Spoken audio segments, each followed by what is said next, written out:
What's up, y'all? We are back again with another episode of Mike and T Talks. I am T. And I'm Mike. And we are going to jump right in.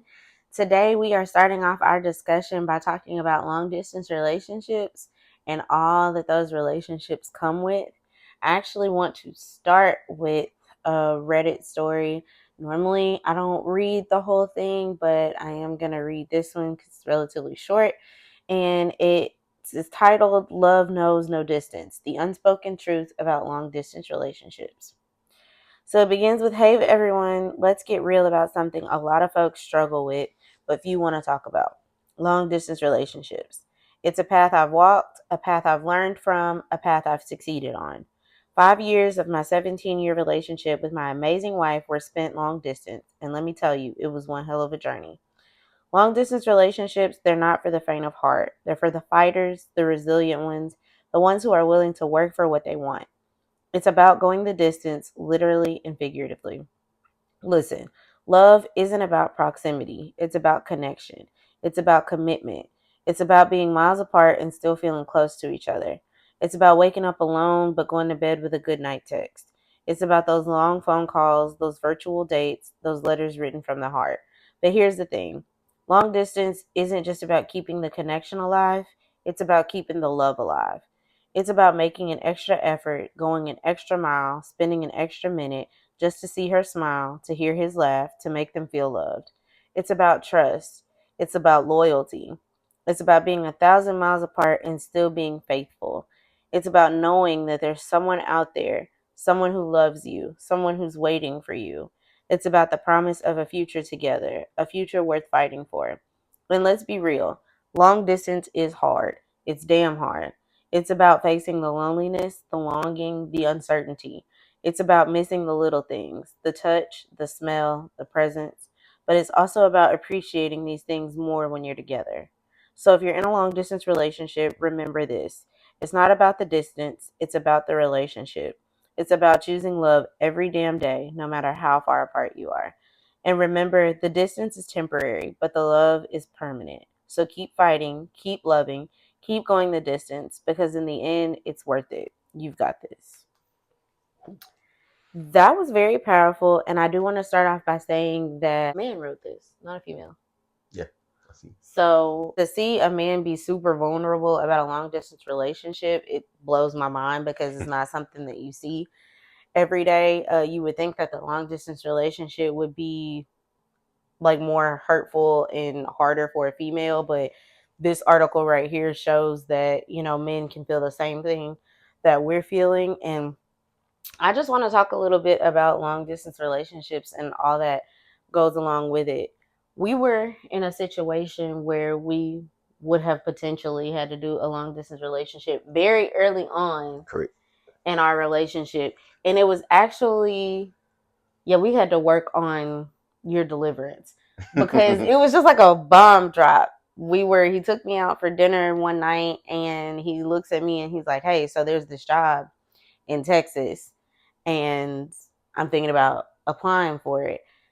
And I know a lot of y'all will be like, oh, well, Texas isn't that far because it was in Dallas. But listen, 4 hours is far when you're starting to date and you've been like this from the very beginning. That is far. And I'm not going to lie, I think I cried a little bit. Yeah. But still told you that if it was something that you really wanted to do, really wanted to go after, that I supported you, and God is my witness, I would just be down every weekend, flying, driving, hitchhiking, whatever it is that I had to do. Definitely. Yeah, we were going to make it work. I think you were more or less emotional because it felt like real. I mean, yeah, because we had just got together, basically, and it felt like he's going to take off. It wasn't a trust issue with you necessarily. It was just okay, so I'm used to seeing him every day. I talk to him every day, text him. When I want to pull up at his house, I can. And that would have been basically like an all week thing. I don't see you, get ready to come see you for the weekend, then have to go through the heartbreak of leaving going however long, because realistically, I'm saying, I would have been down there every weekend, but do I think that would have actually been possible? No. And eventually, I mean, I would have moved Yeah. once I graduated. If that was really where you were, I think I I was think you were in still in school my, too. yeah, I was. I Yeah. was still in school. I want to say that I was in my second to last year. So with us, the long distance would have had to been for at least 2 years, Yeah. maybe even more if I had gotten into the program that I was trying to get into. Yeah. It's a long time. If you think about it. Were you willing to, I mean, make long distance work if it had to? Oh, of course. Definitely. For you, yeah. Yeah.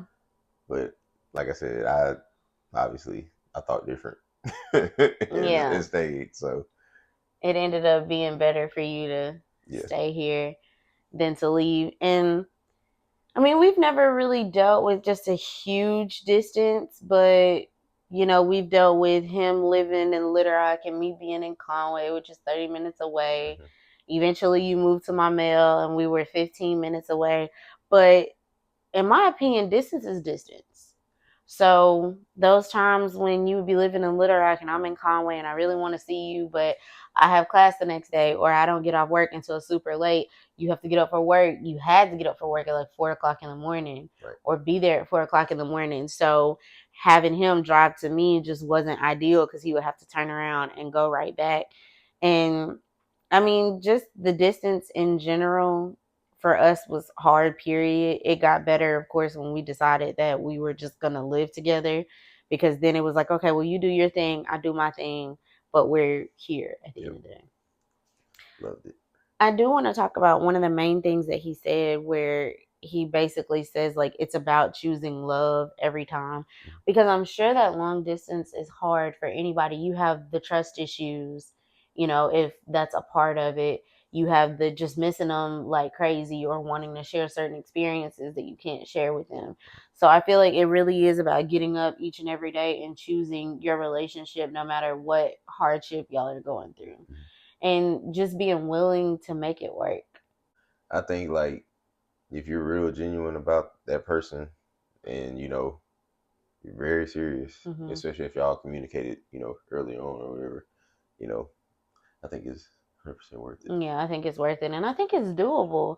I see things on the internet all the time for long distance relationships where it's like those touch bracelets that Yeah, vibrate yeah, yeah, whenever you're thinking about somebody. Or I even saw a gift where you can like send a message through a box and the heart will spin. hmm, And when you open it, it'll like be a voice message or it'll say, whatever. As far as relationships go, you do have to put in that little extra oomph even more than you would if y'all were seeing each other every day. yeah, You do have to, be like, well, I want you to have this to remember me by or think about me when you're thinking about this because you don't want to be forgetful and I don't think that's a thing when you really and truly want to be with somebody. But do I think that the eyes can wander? yeah. Oh Absolutely. yeah, If your partner is not there, yeah, always with you, yeah, I do.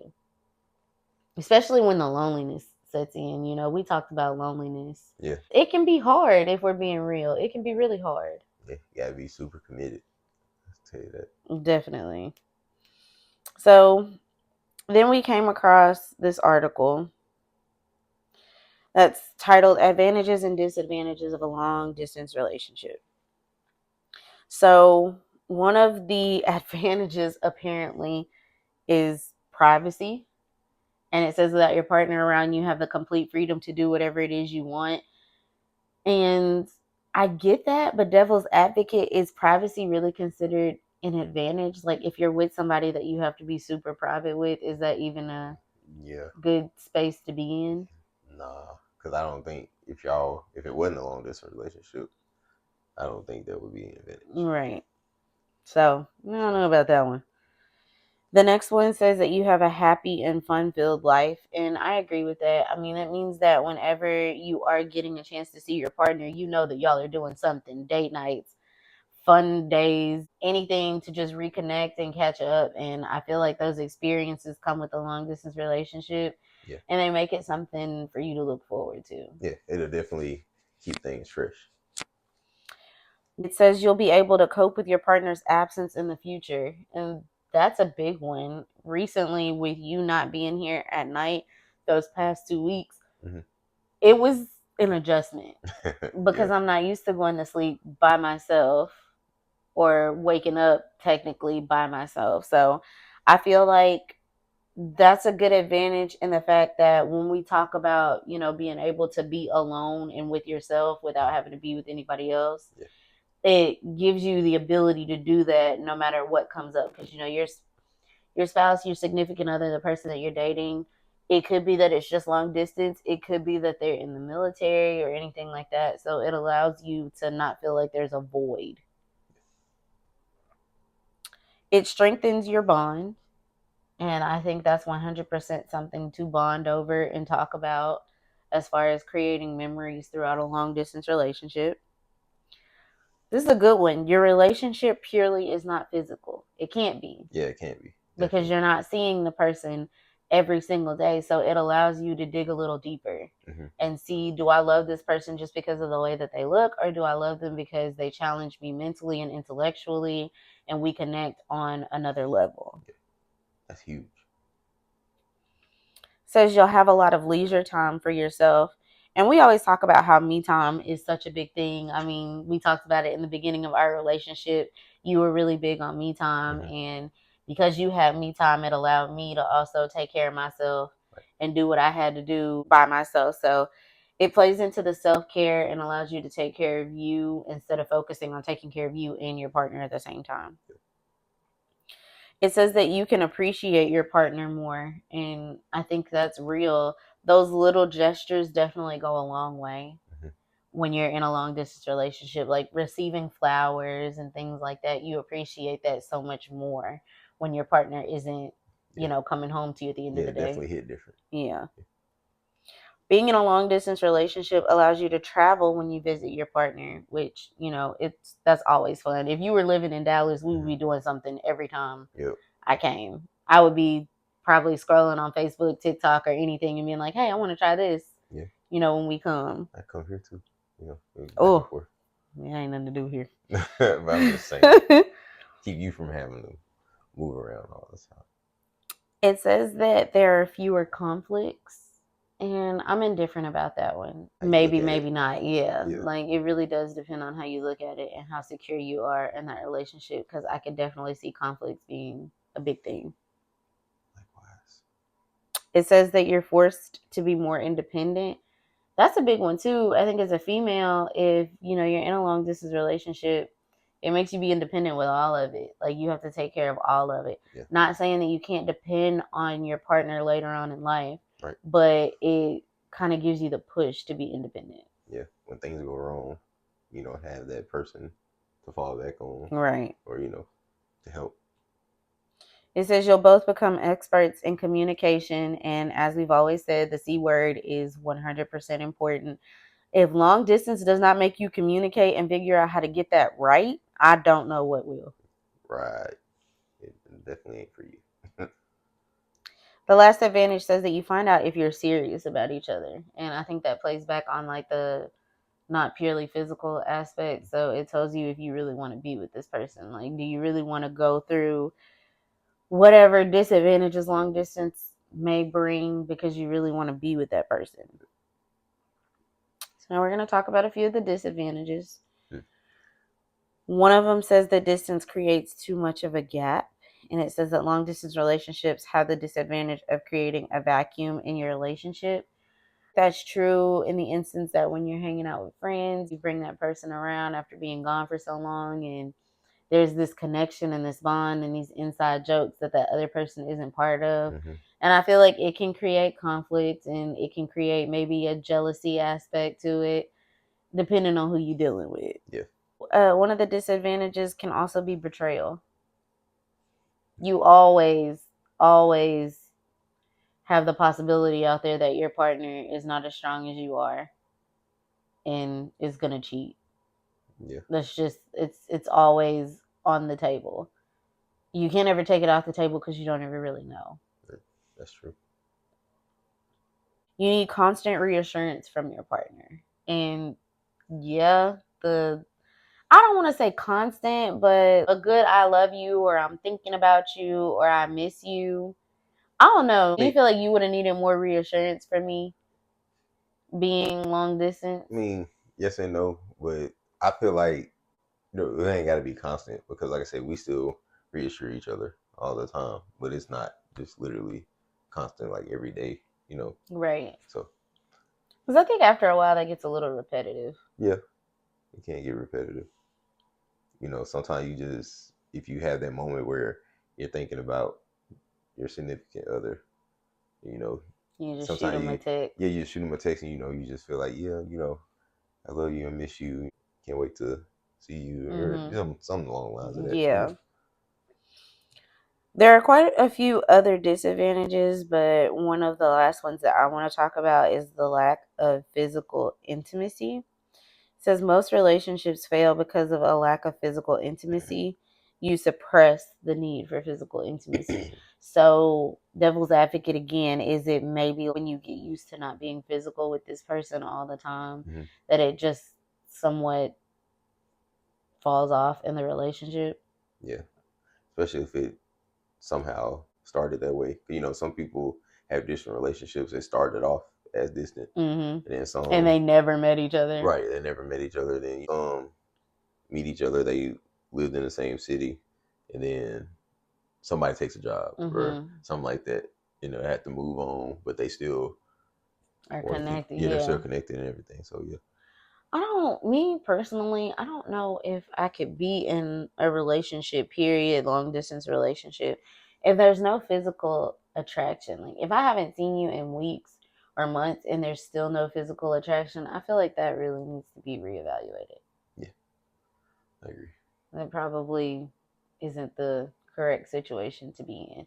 Even though, again, physical attraction and all of the physical aspects, they're not everything, but are we going to sit here and play like they're not an important part of the relationship? No.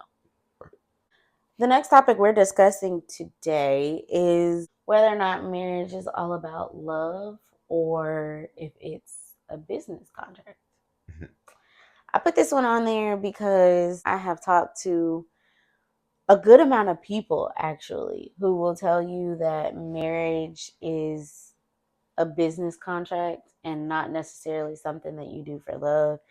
And I personally have Interesting. always disagreed because I did marry for love, not necessarily because of what you could do for me financially, Mm-hmm. because it didn't really matter. Now, if you have been homeless, yeah, we would have to talk about that because I can't be the only one supporting the lifestyle, but I don't feel like I married for money. And I mean, some people do that, to each his own, but you should marry for love first, and then the finances should follow between the two of you. Right.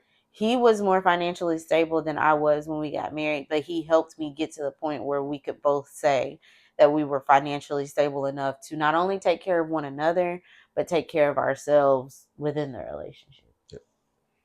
So I did come across an article that says it's a contract. 4 reasons to look at marriage like a business deal. Hmm. This one, I am not reading all of it, but we're going to jump into the key points. So the first one states that marriage is a merger.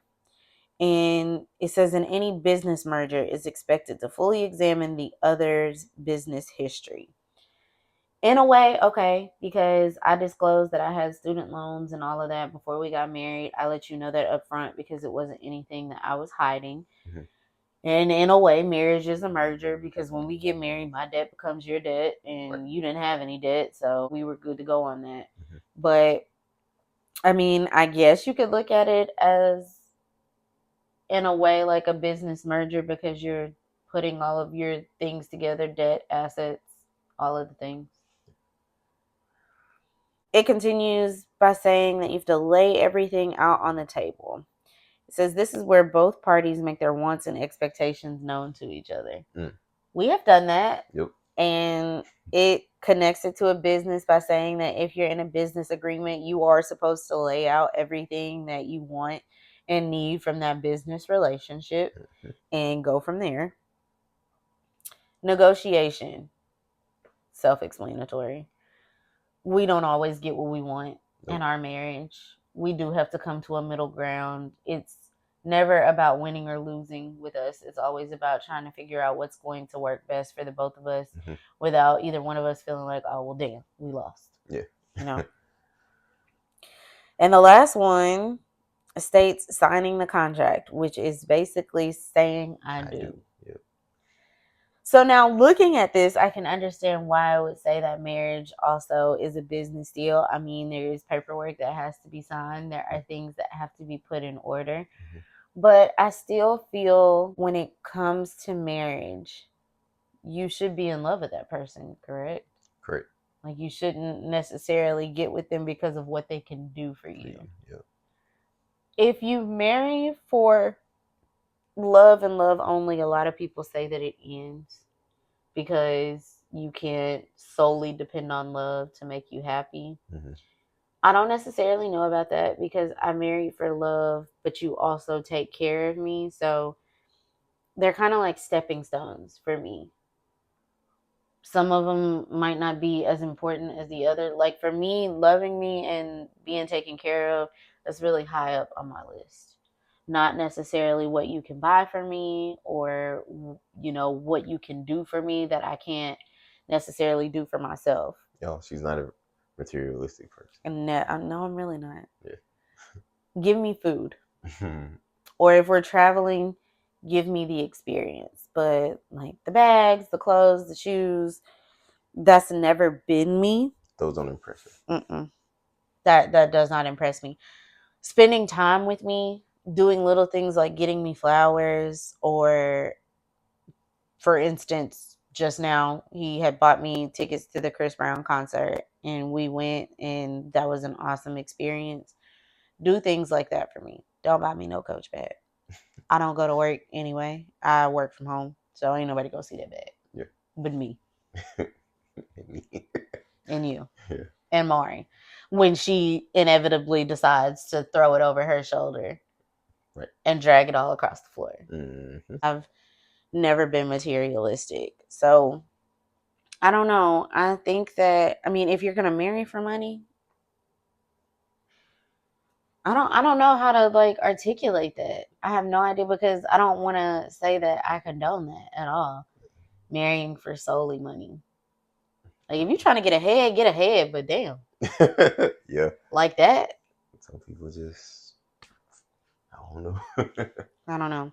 For the record, we married for love. 100%.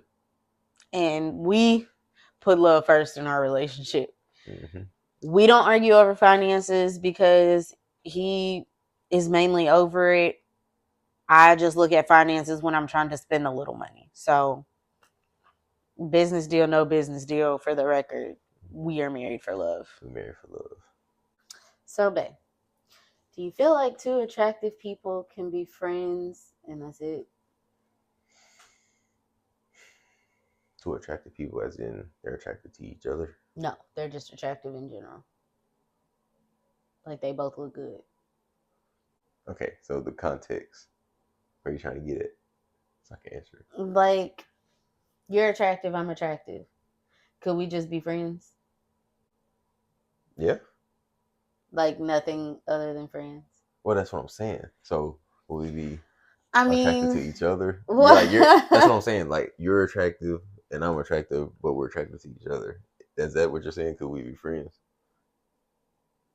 No, not necessarily. I'm mainly saying, like, can one attractive person be friends with another attractive person? Like, just friends. There's no attraction between them. They're just friends, but they both look good. Oh yeah. I mean, it's two humans being friends. I mean, is that what you mean? Yeah. And I mean, I think it's possible considering the fact that when I was coming up in college, my friends might be attractive to other people, like my guy friends, but to me, they were just like, ugh, you know, like, Oh, I see what you're saying. nah, they not attracted to me. I put you on. They ain't shit, but I put you on. So, like, I guess it was one of those things. I think that when you become friends with somebody and you know so much stuff about them, that attraction can go out of the window. Yeah. Like, it can go from you looking and being like, well, yeah, my friend is kind of cute, to being like, no, I know too much stuff about you. And you ain't it for As me. in like things that you wouldn't look for. No, not necessarily. Or Honestly, I feel like in my case, it was literally I just knew. Well, yeah, I guess so. Necessarily, like I is it more just like red flags?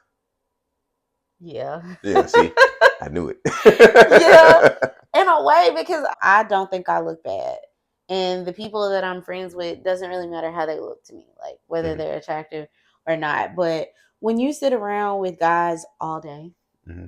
and you hear how they talk about females and you see how they treat females and they're comfortable divulging this information in front of you because you're a friend, you're not somebody that they're looking to date or anything like that, the attraction for me just flies off because I know who you are as a person. Mm-hmm.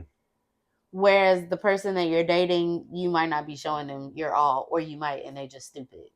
Yeah, but So they might feel different about that person. I don't know. They could, I mean, That's a stretch with the people that I know. So all my brothers, I love y'all, but y'all ain't attractive to me because I know so much about y'all. So for the record, but I mean, have you ever been friends with somebody that you would consider attractive and you just did not look at them that way? Like it just didn't strike you to look at them that way? Like you knew they looked good because society told them that they look good, mm-hmm. but they just didn't do anything for you. Yeah, maybe I think it more or less like you knew them, like you knew them. It wasn't like you were trying to get to know them or anything. So, or it could be somebody that you grew up with. And I was gonna say, was that like, has that ever been a situation with you where like they grew up nice and they look nice, but you've known them since they were like yay big, since y'all were like partners in crime, Yeah, kids running around doing bad stuff. I can speak for it. Like I'll use the church for an example. Like I know the church mamas. Listen, they was mad at me because they wanted this man had grew up to look the way he did and had the manners that he did, and a lot of them were like so upset that he never got to meet their nieces or daughters or granddaughters or whatever. And then this very topic is maybe the reason why you don't, you You grew up with just them. don't see him that You don't see way them that way. because I'm sure there were females in church way before me. Yeah, but like I said, didn't see him that way. And then obviously you get older, a lot of things change, a lot of things come out. That's true. Depending on how that person is growing up, what they doing Yeah, out here in life, how they moving around yeah, and yeah, everything. So that makes a huge a huge difference. difference. So, Just when there's can none of two that for me. attractive people be friends? I think they absolutely can. And I'm asking that question because sometimes there's a stigma out there that it's like, oh, she look good, he look good, and they're friends and they're not doing nothing. That can be a thing. That's the thing. They don't necessarily have to be doing nothing just because they look good. They might not look good to each other. They might look at each other and think, damn, you ugly, Yeah. Or the whole little sister, big brother thing. Could look at you because they've grown up with you for so long as a little sister to where they would never even try it. I am friends with dudes that I knew I never had to worry about because I'm sis. Yeah. That's all I am. Or they knew something about each other that you didn't know. That's true too. So, So yeah. or they could quote unquote be a turn off or something. Yeah, or like a deal breaker. Yeah, a deal breaker. Yeah. That's true. So if you attractive and you got an attractive friend, good for you, sis. Good for you, bro. So our last topic for the night revolves around, it was actually a Facebook post that I saw. That's where this question came from. Ooh, this should be interesting. So it says dating someone ugly is a good decision because no one else will want them. What are your opinions? I'm sorry. First of all, how you said it. because first of all, this is a lie, okay? I have been played by people I should not have been played by. And that's just being so for real. So for real.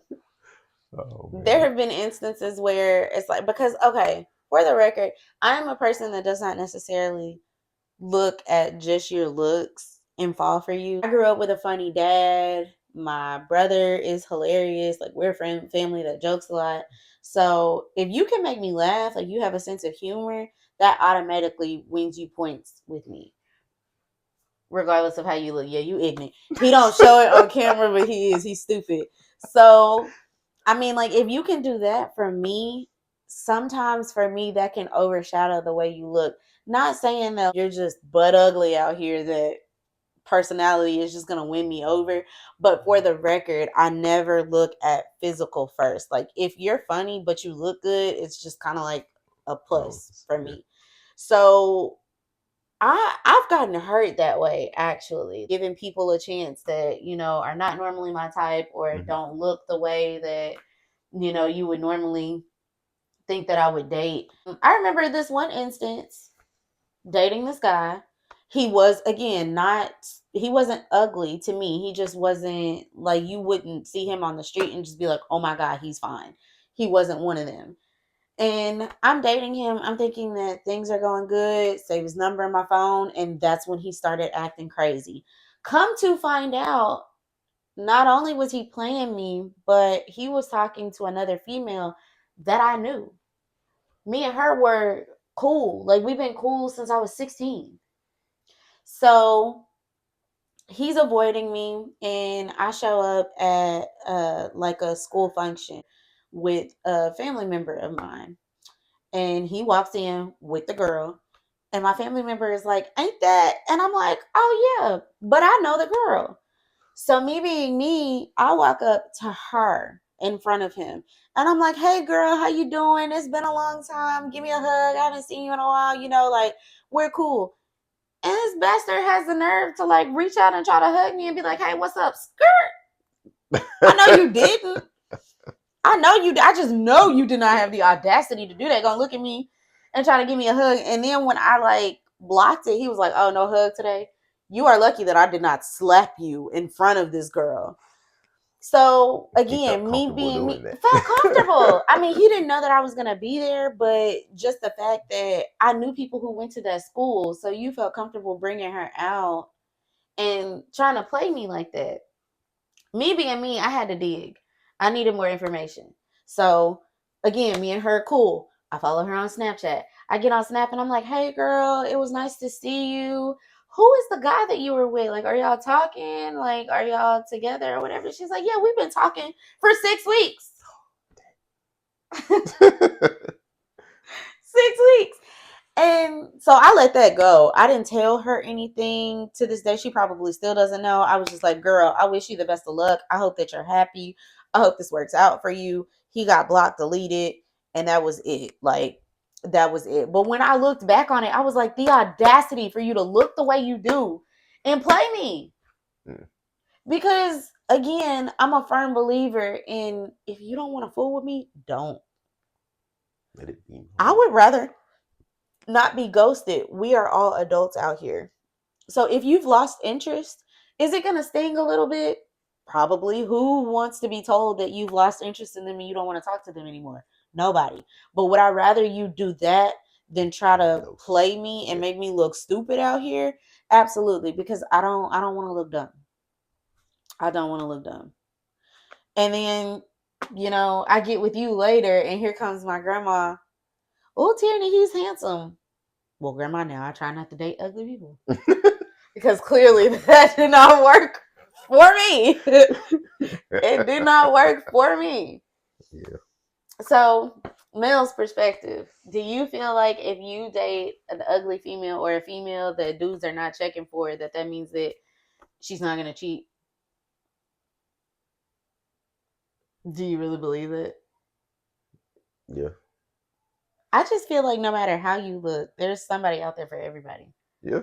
Somebody is looking for what you're looking for. Somebody is going to find the next person attractive. So it don't matter if you're not like 100 on the pole. You could be a 10, you could be a 3. Yeah. Somebody is still going to Yeah. So some go people, after what they want. because I know us men, they were like, "Ooh, yeah, her face, she decent, she a good 5, but she got this, and this, and this." You know what I'm saying?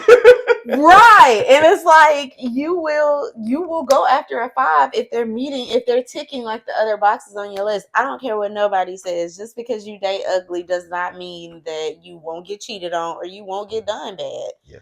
The people think that way about females who stay in the house. Baby, sometimes females who stay in the house cheat. It doesn't matter how you look. Because Lord, I see some of these couples on Facebook. Mm-hmm.